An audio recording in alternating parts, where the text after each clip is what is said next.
Perkenalkan, nama saya Wiran Sanusumbaya, NPM 22720061. Di sini saya akan menjawab pertanyaan-pertanyaan soal UAS manajemen risiko. Risiko dalam bisnis adalah kemungkinan terjadinya peristiwa yang dapat mempengaruhi pencapaian tujuan organisasi secara negatif. Risiko ini bisa berasal dari berbagai faktor internal maupun eksternal yang tidak dapat diprediksi dengan pasti. Pengelolaan risiko penting karena membantu perusahaan mempersiapkan strategi untuk mengurangi dampak potensial dan memastikan keberlangsungan operasional. Contoh risiko dalam berbagai industri teknologi, risiko keamanan siber seperti peretasan atau pelanggaran data. Industri kesehatan, risiko regulasi yang ketat dapat berubah kebijakan kesehatan. Industri manufaktur, risiko gangguan rantai pasokan atau gagalan produksi. Strategi pengelolaan risiko dalam mengelola risiko bisnis. Dua strategi utama yang paling efektif dan diversifikasi dan hedging.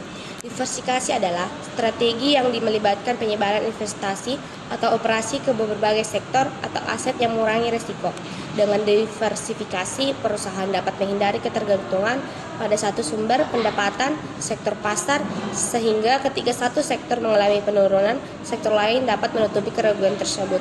Hedging adalah strategi yang digunakan untuk mengurangi risiko keuangan dengan menggunakan instrumen keuangan seperti kontrak berjangka, opsi, atau futures. Hedging membantu perusahaan melindungi diri dari fluktuasi harga, komoditas, atau nilai tukar mata uang yang tidak terduga.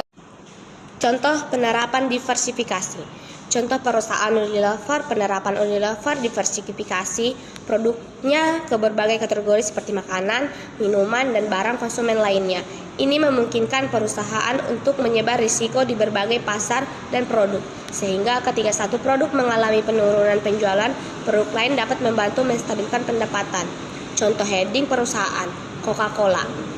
Penerapan Coca-Cola menggunakan hedging untuk melindungi diri dari risiko perubahan nilai tukar mata uang asing. Misalnya jika perusahaan memperoleh bahan baku dari negara lain, mereka dapat menggunakan kontrak berjangka untuk menetapkan harga dalam mata uang yang stabil, sehingga mengurangi dampak dari fluktuasi nilai tukar. Keunggulan strategi pilihan. Inovasi produk. Strategi ini memungkinkan perusahaan untuk terus mengembang produk baru yang dapat memenuhi kebutuhan pasar yang berubah. Peningkatan kepuasan pelanggan. Dengan terus berinovasi, perusahaan dapat meningkatkan kualitas produk dan layanan yang pada gilirannya meningkatkan kepuasan pelanggan.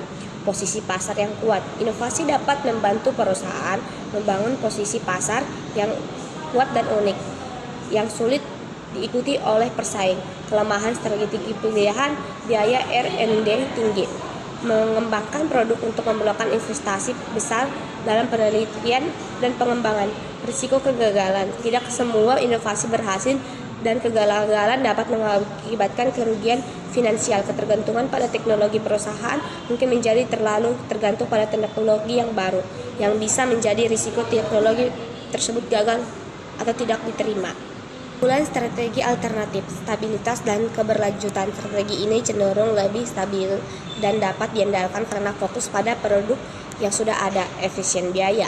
Dengan memperbaiki produk yang sudah ada, perusahaan dapat menghemat biaya yang seharusnya dikeluarkan untuk R&D. Risiko yang lebih rendah. Ada risiko yang lebih rendah karena perusahaan sudah memahami pasar dan produk yang ada. Kelemahan strategi alternatif yaitu kurangnya inovasi. Strategi ini mungkin tidak cukup inovatif dan dapat menyebabkan perusahaan ketinggalan zaman, lalu persaingannya ketat.